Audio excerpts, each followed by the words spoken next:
until you're looking fine. Training your body and training your mind. Sharing crypto tips while you're working out. The Steam Birds think that health is as important as well. Welcome to another episode of Crypto and Cardio. So, either yesterday or the day before, one of my commenters mentioned that, well, basically drew a comparison between poker and crypto in relation to one of my decisions to sell some EOS.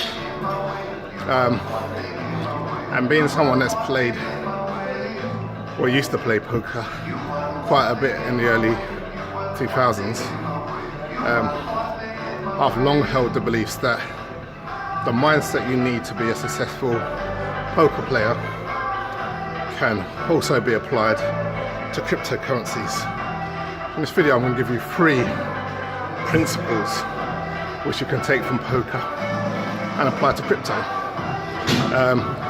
There are many more, but here are the 3 that I'm going to give you today. The first is try to only play strong hands. Right, in poker, often the temptation for newbies is to play any 2 cards they're dealt, see a flop, hope to strike lucky, and hope they can lure somebody into giving up all their chips. I think a similar analogy can be drawn in terms of crypto. So often you will be shown many propositions or tokens or coins that you could potentially invest in. Some people just get overexcited and invest in everything, whereas the more prudent example would be to wait for the best hands. Now, that doesn't just mean invest in the best coins, it also means taking stock of what's happening and deciding whether now is the best time. Now, analogy might be, you might have a pair of jacks, a reasonably strong hand in poker. However, if someone goes all in before you and then the person next to him calls, you might decide that the most prudent thing for you to do is to fold your jacks. Similarly, in crypto, you might have found the best token ever. However, if the market is overheated and overvalued, you might decide, well, now's not the best time to go all in on this token. I might just speculate a little bit and wait for a better opportunity to put in more of my cash. So the first principle you can take from poker is always look for and play the best hands. The second principle you can take from poker is not to be bluffed off a good hand or the best hand. So most people are familiar with bluffing in poker. That's where somebody who's got a worse hand than you forces you to fold, or because they put in so much money that you believe you've got the worst hand.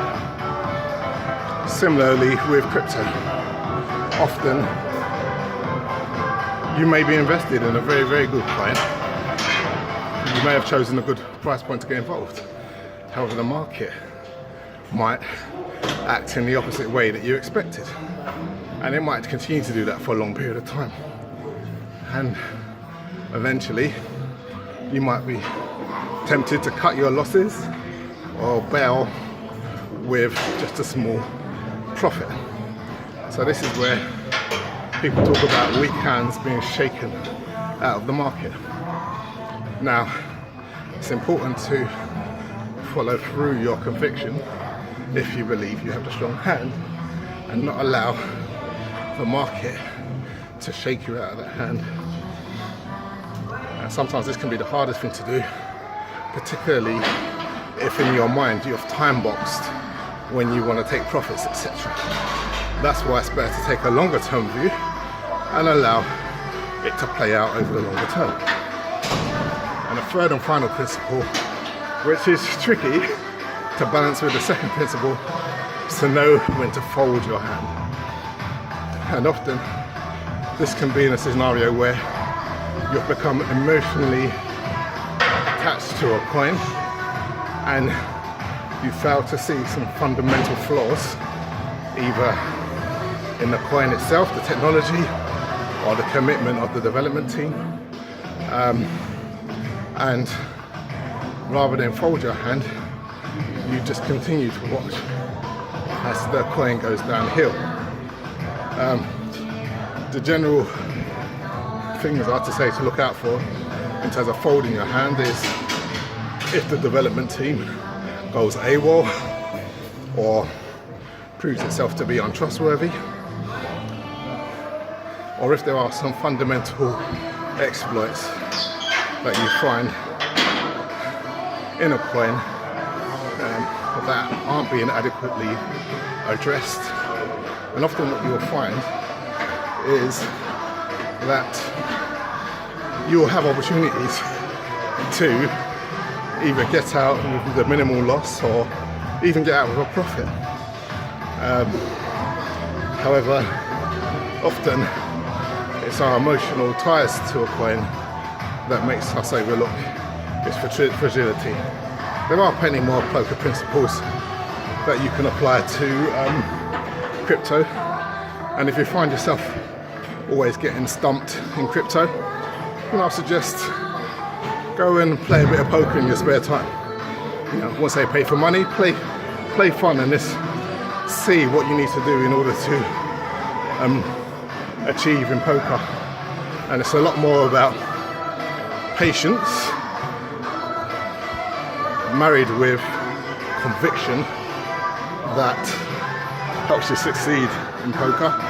And I think the same principles apply to crypto. So yeah, my tips for today: 1, try and get in with the best hand.